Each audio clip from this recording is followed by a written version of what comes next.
This is James Luxon, delighted to be joined with Robeisy Ramirez today on Zoom with translator Jose. Jose, thank you for your time as well. I want to start with Robeisy's start in boxing. Tell us first, remember your first day in the gym?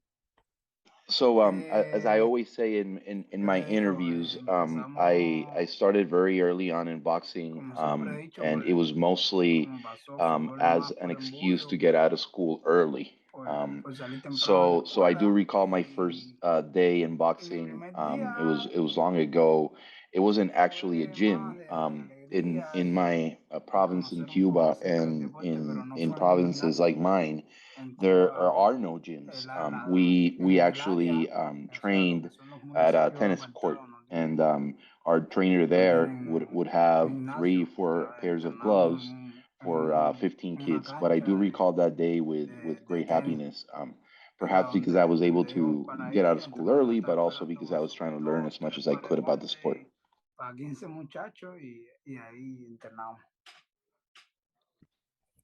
How difficult was it for you to train without the proper facilities? Yeah, when I started, I didn't really think about the shortcomings.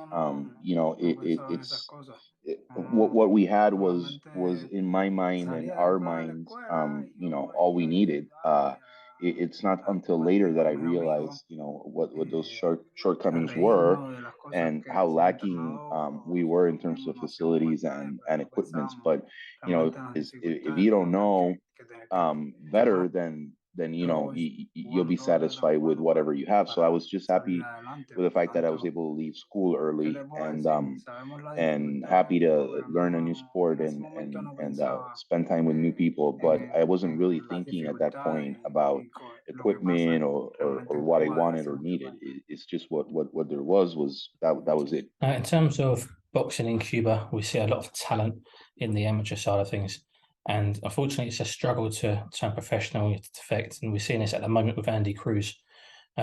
Just how much of a frustration or how sad is that to see from a Cuban perspective? I experienced that. I experienced that you're talking about in terms of, seeing that talent and that frustration of not being able to see it translate into the professional level.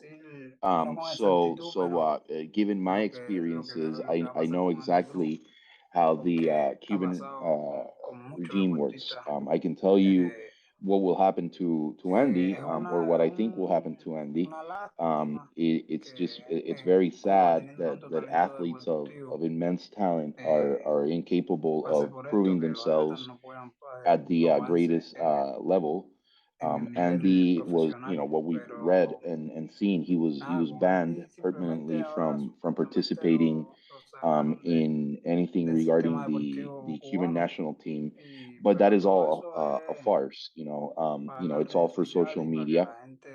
And the truth of the matter is that it's just perception and what the Cuban regime wants to portray, in terms of making people think that people in Cuba and athletes in particular are free to leave and go about and do what they want. I want to move on to your professional career now. As we know, a two-time Olympic gold medalist.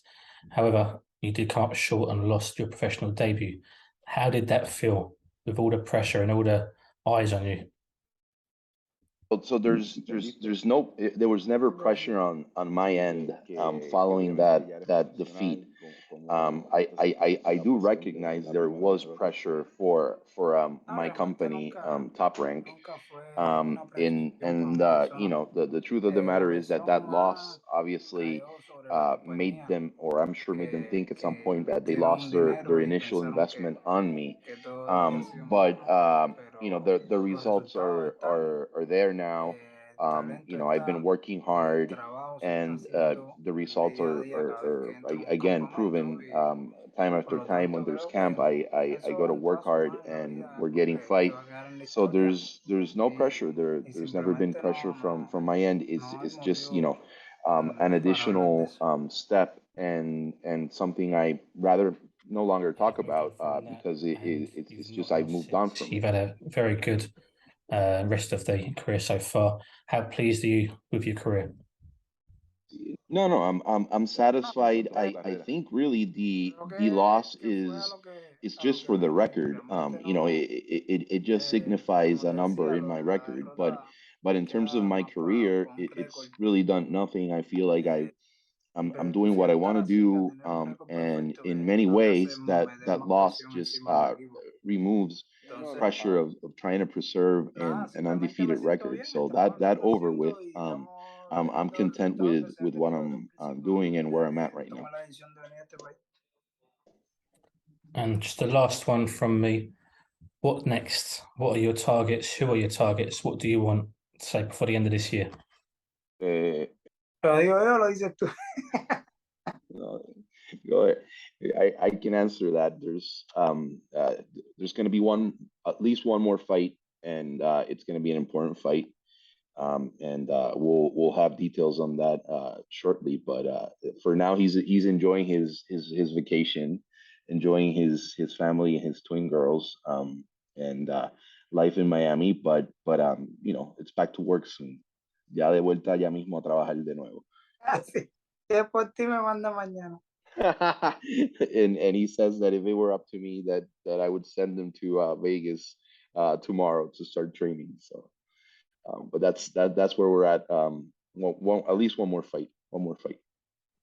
Fantastic. Well, Robeisy, Jose, thank you for your time today. I really appreciate it.